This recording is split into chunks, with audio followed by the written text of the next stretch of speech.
주일 예배 가운데 함께 하신 모든 분들에게 하나님의 놀라운 은혜와 사랑이 여러분의 삶과 가정 가운데 충만하게 임하기를 간절히 축복합니다.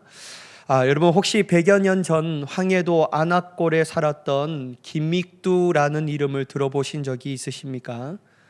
나중에 위대한 부흥사가 되셨지만 예수님을 믿기 전에 이분의 별명은요, 안악골의 호랑이였습니다. 어찌나 행패가 심하고 주먹이 무서웠던지 장날에 김믹두가 떴다 하면 장사꾼들이 짐을 싸서 도망갈 정도였다고 합니다. 술 먹고 행패 부리는 게 일상이었고, 동네 사람들의 소원이 무엇이냐라고 물으면 저 김믹두 좀 제발 누가 데려가지 않을까, 죽어 없어지는 게 소원입니다 라고 할 정도였다고 합니다. 그런데 어느 날 정말로 기적과 같은 소식이 온 동네에 퍼졌습니다. 김믹두의 이름으로 부고장이 날라온 거예요. 부고장을 열어보니까 뭐라고 쓰이냐면요, 김믹두 사망이라고 쓰여졌다고 합니다. 동네 사람들이 이 소식을 듣고 어떻게 했을까요? 슬퍼했을까요? 안타까워했을까요? 아니에요. 와, 드디어 그 나쁜 놈이 죽었구나. 이제 편안하게 살 수 있겠다 하면서요, 만세를 불렀다고 합니고요. 또 어떤 사람들은요, 너무 기뻐서요, 떡을 돌렸다고 해요. 장례식 당일 사람들이 그 나쁜 깡패였던 김믹두가 진짜 죽었나 확인하려고 구름대처럼 몰려들었다고 합니다. 그런데 장례식이 시작되려는 찰나 갑자기 간이 있어야 할 자리에서 누군가가 벌떡 일어나는 거예요. 누구였을까요, 여러분? 김믹두였습니다. 알고 보니 선교사님을 통해 복음을 듣고 회심한 뒤 자신의 옛자를 완전히 죽였다라는 것을 선포하기 위해 스스로 가짜 장례식을 치른 것이었습니다. 재밌는 건 그 다음인데요, 진짜 그가 변했는지 궁금했던 한 동네 깡패가요, 길을 가는 김믹두 목사에게 구정물 한 바가지를 확 끼얹는 거예요. 예전 같았으면 어떻게 했을까요? 바로 주먹 날라갔습니다.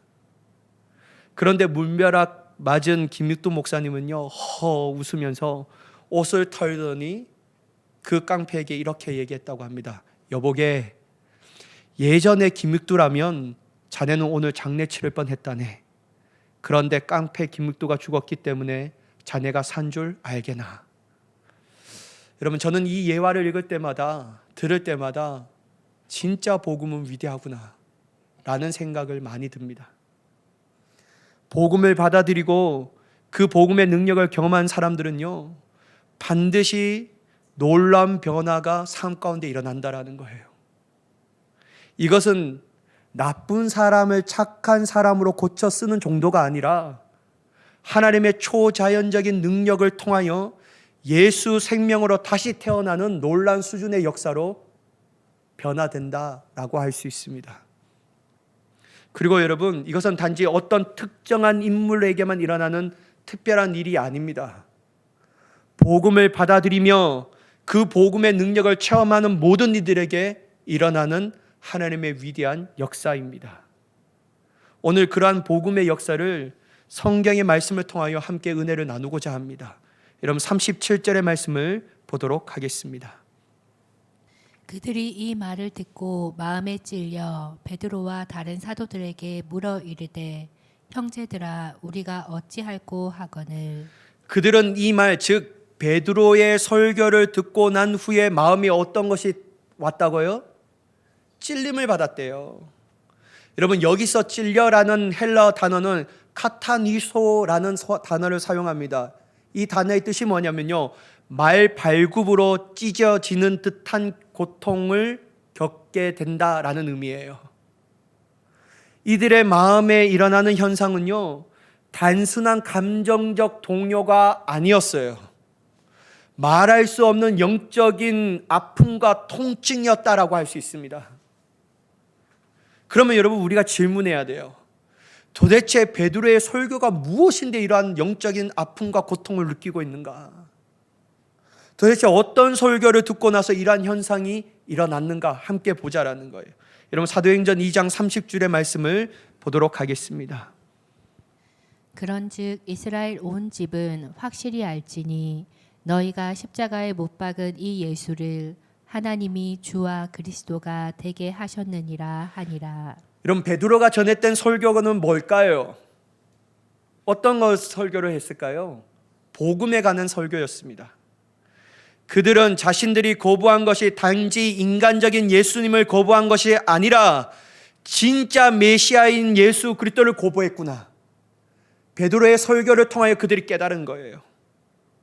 그들은 하나님께서 약속하신 메시아인 예수를 거부하는 것에 끝나는 것이 아니라 도리어 어디에 내어주었다고요? 십자가에 내어주었다라는 것을 알게 된 거예요. 근데 여러분, 십자가에 내어진 예수님이 십자가 위에서 죽음으로 끝난 것이 아니라 하나님이 그를 다시 살리셔 누구도 부인할 수 없는 하나님의 아들과 그리스도가 되게 하셨다라는 것을 증명하셨다라는 거예요. 여러분, 이러한 설교를 들었던 그들은 자신들이 말할 수 없는 죄인이란 것을 느끼게 됩니다. 이 죄인이란 것을 느끼게 되니까요, 존재적 절망이 찾아오는 거예요. 왜 존재적 절망이 찾아올까요? 나는 어떻게 구원받을 수 있을까? 이 무도한 죄를 지었는데 어떻게 하나님으로부터 구원을 받을 수 있을까? 나는 구원받을 수 없겠구나 라는 이 존재적 절망이 오는 거예요. 그래서 여러분, 그들은요 베드로에게 이렇게 고백합니다. 형제들아, 우리가 어찌할꼬 하거늘. 그들이 이렇게 고백하는 이유가 뭡니까? 체념한 겁니까? 나는 구원받을 수 없어, 그냥 그래서 나는 내 마음대로 살 거야 라고 말하는 것일까요? 아니에요. 이들이 이렇게 고백하는 이유가 뭐냐면요, 절망 속에서도 무엇을 바라고 있는 거예요? 구원을 바라는 거예요. 구원받기를 열망하고 갈망하고 있다라는 겁니다. 사랑하는 여러분, 복음은 왜 기쁜 소식일까요? 왜 복음을 들은 우리에게는 기쁨이 넘쳐날까요? 마찬가지예요. 우리의 죄를 예수 그리스도의 보혈로 용서함을 받았기 때문입니다. 죄와 사망의 저주로부터 구원받았기 때문이에요. 그리하여 우리로 하여금 영원한 생명, 그리고 하나님 나라에서 하나님과 영원토록 살 수 있다라는 그 소식이 복음을 통하여 들었기 때문입니다. 그래서 여러분, 복음을 들을 때마다 우리의 마음은 즐거운 거예요. 복음이 슬픔과 존재적 절망 가운데 있는 우리에게 하나님의 위대한 즐거움을 허락하여 주시는 줄 믿습니다. 그런데 여러분, 분명히 알아야 할 것이 있어요. 진짜 복음을 우리가 만나면요, 먼저 느끼는 감정은요, 말할 수 없는 아픔이라는 거예요. 어느 정도의 수준으로 고백하는 줄 아세요? 사도 바울처럼 고백하게 된다라는 거예요. 여러분, 디모데전서 1장 15절 말씀을 보도록 하겠습니다. 미쁘다 모든 사람이 받을 만한 이 말이여, 그리스도 예수께서 죄인을 구원하시려고 세상에 임하셨다 하였도다. 죄인 중에 내가 개순이라. 여러분, 사도 바울은 지금 자신을 뭐라고 고백하고 있습니까? 죄인 중에 괴수다. 죄인들이 저렇게 많지만 자신은 죄인 저 사람보다 낫다라고 얘기하는 거예요? 그보다 훨씬 더 못하다라고 얘기하는 겁니까? 훨씬 더 못하다라는 거예요. 그래서 이 괴수 같은 나를 구원하시려고 누가 이 땅에 오셨다라는 거예요? 예수님께서 이 땅에 오셨다라는 거예요. 그러니까 여러분, 사도 바울이요, 자신을 괴수라고 할 정도로 얘기한다라는 것은 말할 수 없는 영적인 고통을 가지고 있다라는 거예요. 말할 수 없는 존재적 절망을 느끼고 있다라는 거예요. 여러분, 예레미야 17장 9절의 말씀 한번 보실까요? 만물보다 거짓되고 심히 부패한 것은 마음이라. 누가 능히 이를 알리오마는. 여러분, 만물보다 거짓되고 심히 부패한 것은 어떤 것이라고 성경은 말하고 있습니까? 바로 사람의 마음이래요. 우리가 볼 때 이 세상은 더러운 게 천지입니다. 그죠? 음식 쓰레기는 만지고 싶지 않고, 누가 이 토한 것을 보면요, 나도 막 욕구욕질이 나오고, 그걸 볼 때마다 도망가고, 막 이 징그러운 벌레를 보면요, 절대로 같이 있고 싶지 않아요. 우리가 볼 때는 제일 더럽고 피하고 싶은 것이 있다라는 거예요. 상관하고 싶지 않는 것이 우리의 마음입니다. 그러나 여러분, 제일 더러운 게 뭡니까? 우리 마음이에요. 그래서 여러분, 어떤 이들은 이렇게 얘기하고 있지 않습니까? 귀신이 무서운 것이 아니라 누가 제일 무섭습니까? 사람이 제일 무서운 거예요. 여러분, 귀신 그렇게 무섭지 않습니다. 그죠?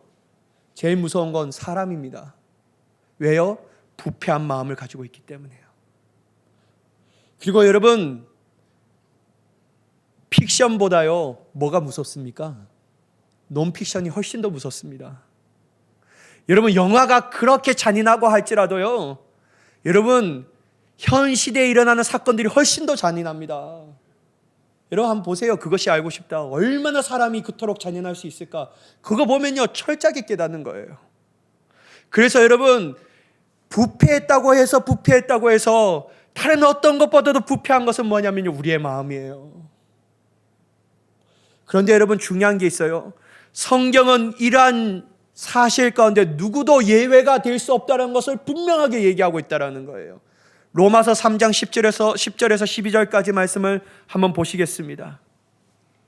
기록된 바 의인은 없나니 하나도 없으며 깨닫는 자도 없고 하나님을 찾는 자도 없고 다 치우쳐 함께 무익하게 되고 선을 행하는 자는 없나니 하나도 없도다. 여러분, 사도 바울은 성경을 통하여 뭐라고 얘기하고 있습니까? 의인이 있다라고 말해요?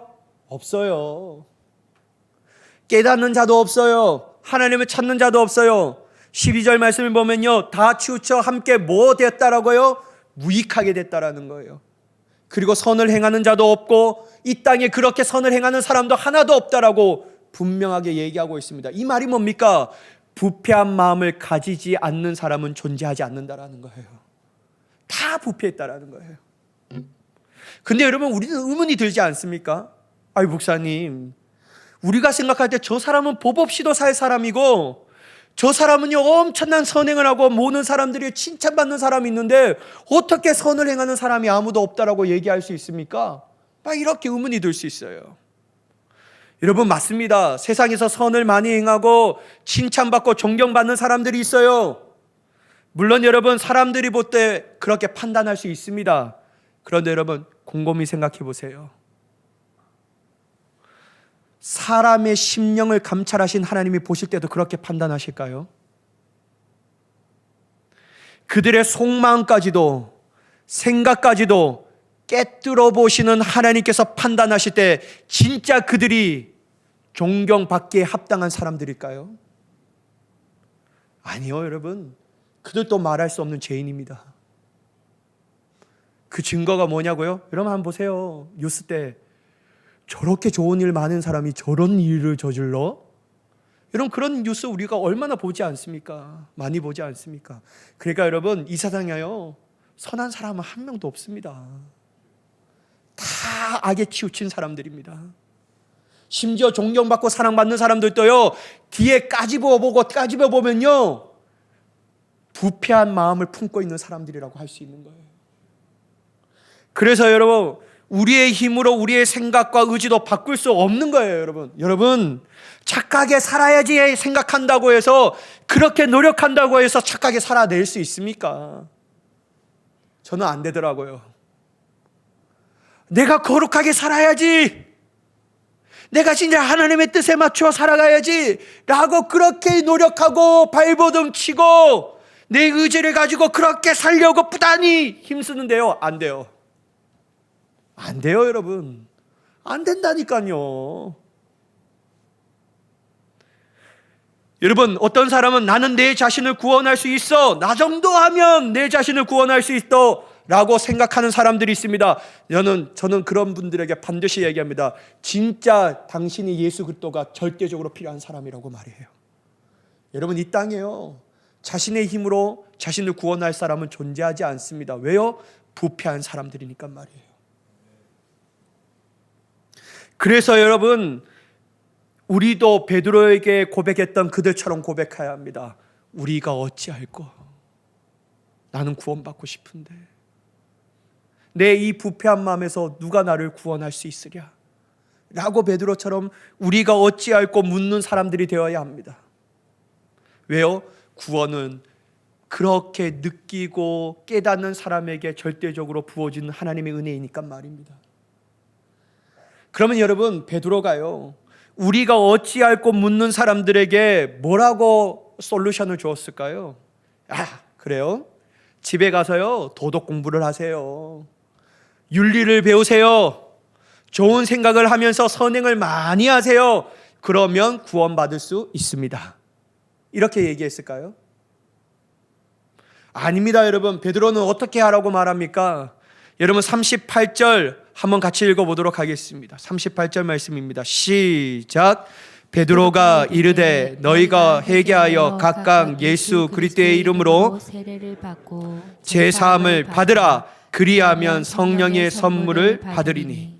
여러분, 지금 베드로는 뭔 얘기를 하고 있습니까? 도덕을 얘기해요? 윤리를 얘기합니까? 좋은 생각을 하라고 얘기합니까? 아니에요. 뭘 얘기하고 있죠? 복음을 얘기하고 있습니다. 예수 십자가와 부활을 얘기하고 있는 거예요. 예수 그리스도의 이름으로 회개하라는 거예요. 내가 이만큼 구원이 필요한 절대적 존재적 절망 가운데 있는 사람이다. 내 이름으로 내 생의 삶도 하나도 고칠 수 없는 죄인이다. 내 안에 선한 것이 하나도 없다라는 것을 느끼며 예수 그리스도의 이름으로 회개하라는 거예요.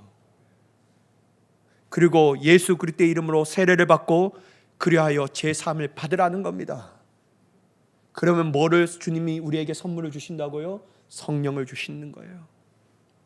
여러분, 성령을 왜 주실까요? 분별할 수 있는 자가 되기 위해서입니다. 여러분, 베드로는 다른 말 하지 않아요.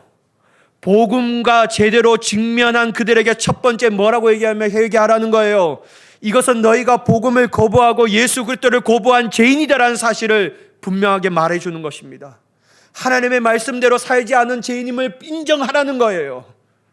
그래서 철저히 하나님께 자신의 죄인인 것과 자신의 죄를 고백하면 죄 용서함을 예수 그리스도의 은혜로 말미암아 받을 수 있을 것이다.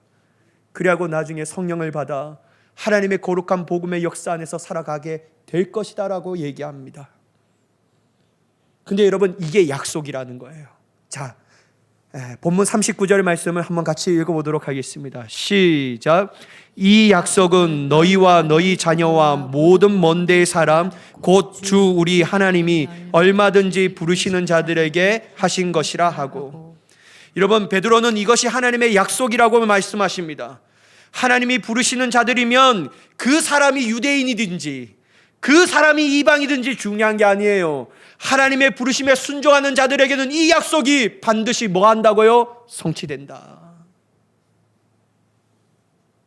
사랑하는 여러분,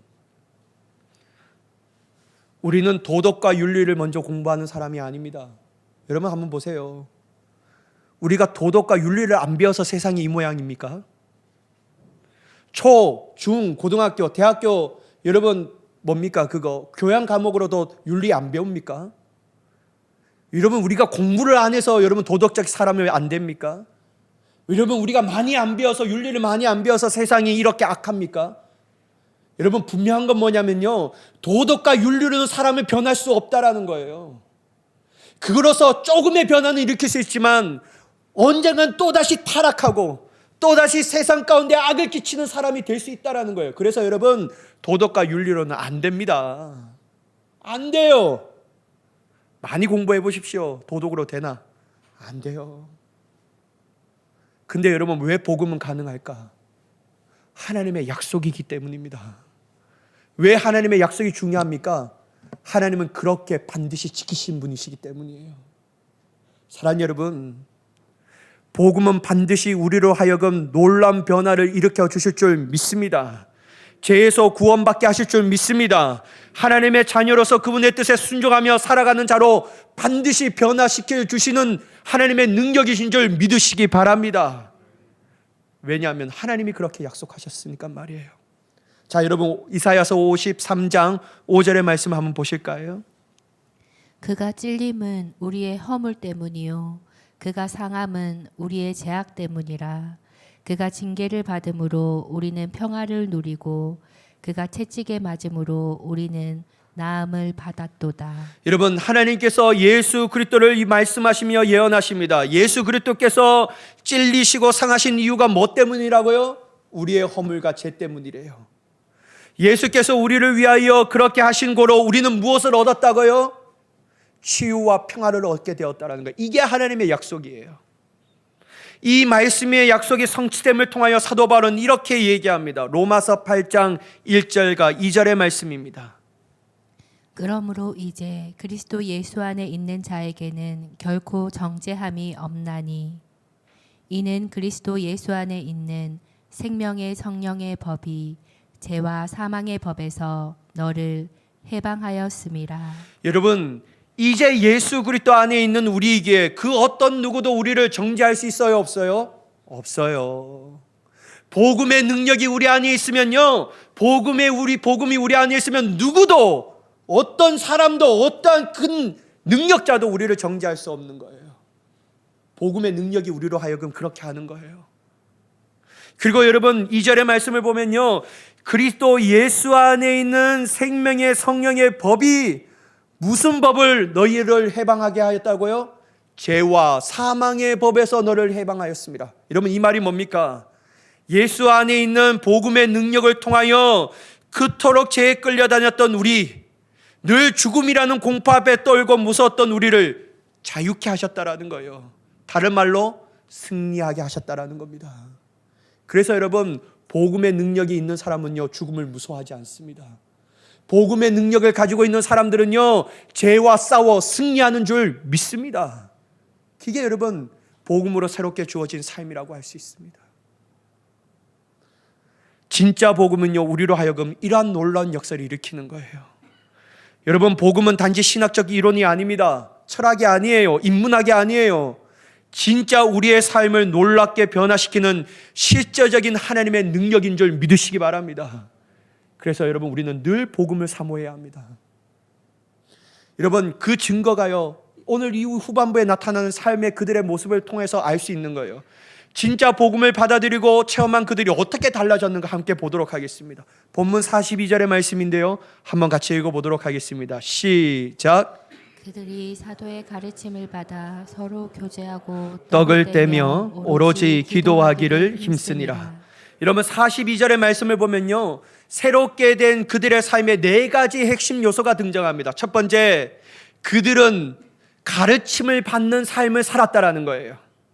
이것은 자신의 지혜와 감정으로 살아가는 것이 아니라 이제는 하나님의 말씀 위에 자신의 삶을 세우고 살아가겠다라는 겁니다.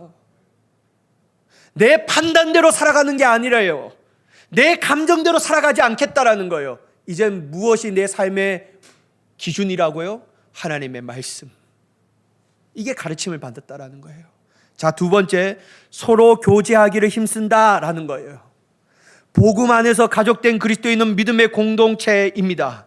그래서 믿음으로 교제한다라는 거예요. 그 교제 안에는 어떤 요소가 있냐면요, 사랑의 겉면이 있습니다. 서로를 위한 기도가 있습니다. 서로를 세워줍니다. 그리고 결국 서로를 이끌어주는 거예요. 인간적으로 하지 않아요. 오직 예수 그리스도의 중심으로 이끌어주고 기도하고 세워주고 칭찬하는 겁니다. 세 번째, 여러분, 떡을 뗍니다. 여러분, 이거 떡을 뗐다라는 것은 두 가지를 얘기합니다. 하나는 성찬이요, 하나는 애찬이에요. 여러분, 성찬은 어떤 것이죠? 예수 그리스도의 희생을 기억하며 주님과 하나 되는 일에 힘쓴다라는 거예요. 두 번째, 애찬은 뭐죠? 말 그대로 믿음의 공동체와 함께 음식을 나눠 먹는 거예요. 네 번째는 기도입니다. 인간의 능력이 아니라 하나님의 능력을 의지하는 삶으로 변화됐다는 것을 의미하고 있습니다. 사랑하는 여러분, 보세요. 복음으로 새롭게 된 삶이란 말씀과 교제, 예배, 기도의 균형이 잡힌 삶이라고 할 수 있는 겁니다. 그리고 이런 삶은요, 이벤트로 끝나는 게 아니에요. 어떻게 해요? 지속적으로 몰두하며 나아갑니다. 본문에 나온 이들의 삶을 보면요, 단지 한 번의 이벤트로 끝난 것이 아니었습니다. 그들은요, 끝까지 그러한 삶을 살기를 몰두하며 나아갔다라고 할 수 있습니다. 한마디로 그들은 거룩한 습관이 있는 삶으로 변화되었다라는 거예요. 특별히 여러분, 이들의 매일매일 삶의 예배였음을 알 수 있습니다. 본문 46절의 말씀을 보겠습니다. 날마다 마음을 같이하여 성전에 모이기를 힘쓰고 집에서 떡을 떼며 기쁨과 순전한 마음으로 음식을 먹고. 여러분 46절은 이들은 날마다 성전에 모이기를 힘썼다라고 말합니다. 그리고 집에서도 뭐 했다고요? 떡을 뗐다라는 거예요. 기쁨과 순전한 마음으로 음식을 먹었다고 합니다. 특정한 날만 아니라 그들의 삶이 예배였다라는 거예요. 사랑하는 여러분, 사도 바울도 하나님을 만나고 복음의 역사를 체험하니까 로마 교회 성도들에게 이렇게 권면해요. 로마서 12장 1절의 말씀인데요, 한번 같이 읽어보도록 하겠습니다. 시작. 그러므로 형제들아, 내가 하나님의 모든 자비하심으로 너희를 권하노니 너희 몸을 하나님이 기뻐하시는 거룩한 산 제물로 드리라. 이는 너희가 드릴 영적 예배니라. 보세요 여러분, 사도 바울은요 복음의 역사를 체험했던 사람이에요. 복음의 능력을 알았던 사람이에요. 그러니까 그렇게 권면하는 거예요. 왜냐하면 당연하니까 말이에요. 뭐가 당연합니까? 너희를 권하노니 너희 몸을 하나님이 기뻐하신 거룩한 산 제물로 드리라는 거예요. 이게 다른 말로 뭡니까? 너희의 삶이, 매일매일 삶이 예배가 되게 하라는 거예요. 사랑하는 여러분, 우리는 예배 드릴 수 있는 삶이 될 수 있습니다. 장소가 중요한 게 아니에요. 교회만 와야지만 예배를 드린다라는 게 아닙니다. 여러분의 삶의 모든 자리에서 예배를 드릴 수 있는 줄 믿으시기 바랍니다. 왜 안 됩니까? 할 수 있어요. 여러분들이 운영하는 기업체가 있습니까? 여러분들의 사업체가 있어요? 그러면 여러분 해보십시오. 여러분이 딱 출근할 때 불을 켜고 들어갑니다. 딱 불을 켤 때 그 안에서 예배의 현장이 되게 해야 합니다. 하나님, 이곳이 하나님의 예배의 초소가 되게 하옵소서. 이것이 하나님의 은혜가 넘쳐나는 장소가 되게 하여 주시옵소서. 오늘 만나는 사람들에게 내가 예배자의 삶으로 살아가게 하여 주시옵소서. 주님의 예배의 은혜가 넘쳐나는 거룩한 사업의 처가 되게 하여 주시옵소서. 여러분 직장에 다니시는 분들 잘 들어보십시오.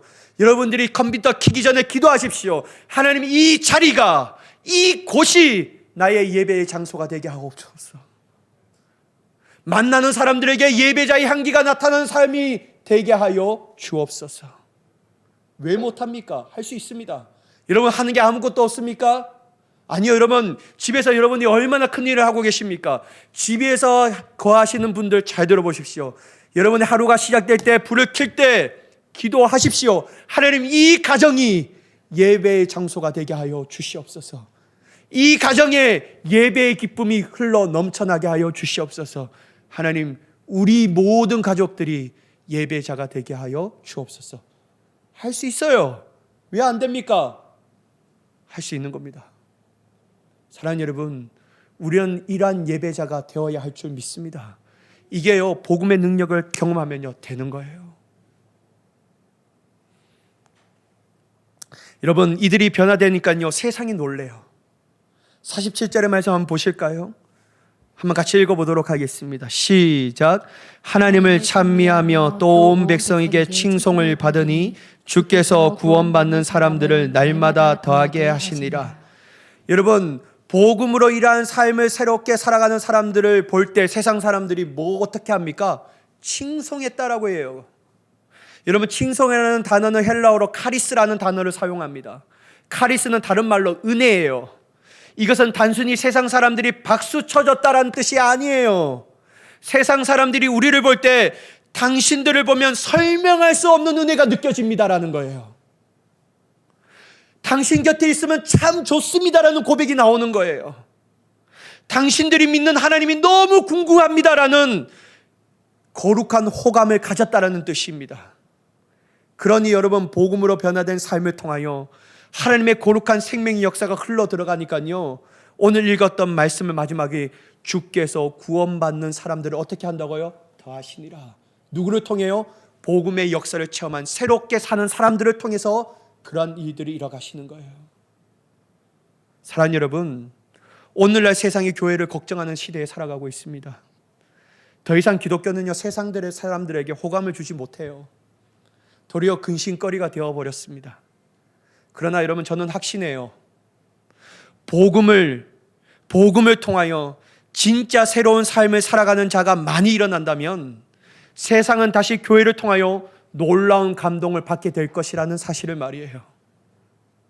우리가 은혜 즉 카리스를 받으면 우리 또한 세상에서 매력적인 그리스도인이 될 것이라는 사실을 확신합니다. 그러므로 여러분, 우리 안에 넘치는 은혜를 통하여 이웃을 적시고 남는 저와 여러분이 되기를 간절히 축복합니다.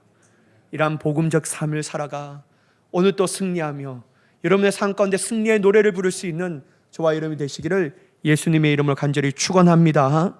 기도하겠습니다. 사랑의 하나님, 우리에게 은혜를 베풀어 주시옵소서. 우리가 진짜 복음을 만나게 하시옵소서.